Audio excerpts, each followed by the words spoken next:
Yo tout le monde, c'est DGS, j'espère que vous allez bien, en tout cas pour ma part ça va super. Et aujourd'hui les amis, on se retrouve pour une toute nouvelle vidéo où on va parler de plusieurs news. Parce que normalement c'est vrai, je fais une news qui parle soit du cinéma, soit des séries, ou soit de la télévision. Mais là on va avoir plusieurs news, on va parler de Spider-Man 3, on va parler d'une affiche teaser sur le film Eiffel qui est prévu pour mai 2021 parce qu'il a été repoussé. Et pour finir, on va parler de Lupin, donc de la partie 2. Donc Netflix, ils nous ont dévoilé plein de choses super intéressantes. Bref, on va voir tout ça dans cette vidéo. Avant de commencer la vidéo, n'hésitez pas comme d'hab à vous abonner à ma chaîne YouTube et activer la cloche de notification si ce n'est pas déjà fait. Et aussi laisser un gros pouce bleu, franchement ça fait extrêmement plaisir. Abonnez-vous aussi à ma chaîne secondaire Yaron. Là, je viens de publier une vidéo podcast qui parle des dictionnaires. Franchement, allez la regarder, le lien sera dans la description. Alors d'abord on va parler de Spider-Man 3 parce que apparemment l'actrice Zendaya vient de évoquer la présence d'extraterrestres dans le film. Alors qu'il y avait une interview, et ben elle a dit qu'il y aurait une sorte de monstre qui allait apparaître dans le prochain Spider-Man. Après c'était ce que l'actrice avait laissé dans une interview et elle a dit que nous sommes déjà au 3e épisode, ça passe tellement vite, déclare l'actrice d'Euphoria. Il nous reste encore beaucoup à faire, c'est comme fuir des extraterrestres ou des choses qu'on ne peut pas voir. C'est une partie plutôt amusante, nous passons beaucoup de temps à nous échapper dans le film, on s'amuse aussi à redevenir des adolescents, a-t-elle ajouté. Donc pour moi franchement, je vous le dis, moi je pense qu'on a eu beaucoup de rumeurs, pas mal de choses intéressantes.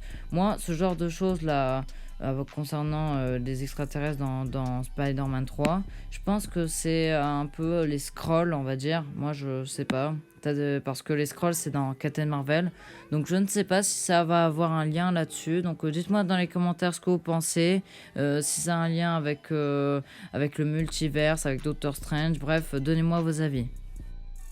Donc maintenant on va parler de l'affiche teaser donc pour le biopic avec Romain Duris et Emma Mackey. Donc ça parle de la Tour Eiffel. Donc le film s'appelle Eiffel, donc un biopic sur Gustave Eiffel.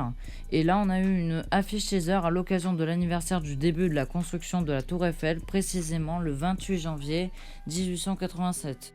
Donc à voir si les cinémas réouvrent parce que là pour l'instant c'est toujours fermé, donc là on sait plus quoi faire avec le Covid. Pour finir, on va parler donc de la partie 2 donc de Lupin. Donc déjà, je voudrais revenir sur la saison 1 donc de Lupin. Je voulais vous faire une petite critique rapide. Bon déjà, donc cette série vraiment, elle est mais géniale. Franchement, j'ai adoré. Franchement, les plans, ils sont vraiment magnifiques. Déjà que j'aime beaucoup Omar Sy et j'aime aussi les acteurs. Franchement, ils jouent super bien. Même, c'est vrai que l'épisode, il est mythique. Mais les autres épisodes, ils sont pas trop de ce genre, et on s'éloigne un peu de ça, mais quand même le reste c'est que bien, donc franchement je la trouve exceptionnelle. Donc pour revenir à la partie 2, donc les infos qu'on sait concernant donc la partie 2 donc de Lupin.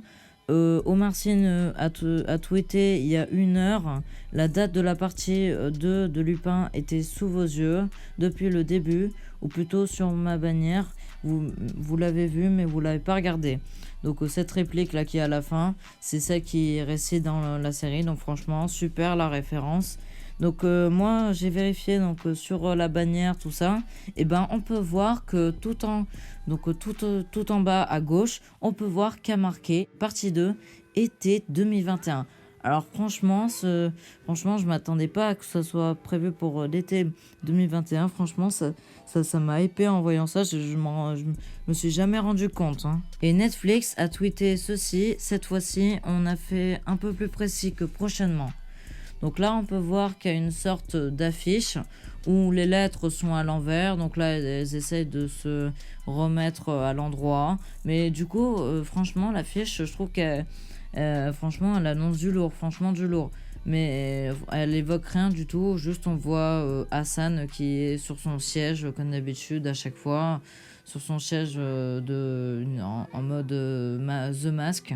Mais bon, franchement, ça annonce du lourd. J'ai très hâte. J'ai vraiment super hâte. Dites-moi dans les commentaires ce que vous en pensez, si vous avez super hâte pour la partie 2. Je verrai tout ça dans les commentaires. Et voilà, c'est déjà la fin de cette vidéo, donc j'espère qu'elle vous aura plu. N'hésitez pas comme d'hab à vous abonner, à laisser un pouce bleu. Et n'hésitez pas aussi à me rejoindre sur Twitter. On se retrouve pour de toutes nouvelles vidéos. Ciao!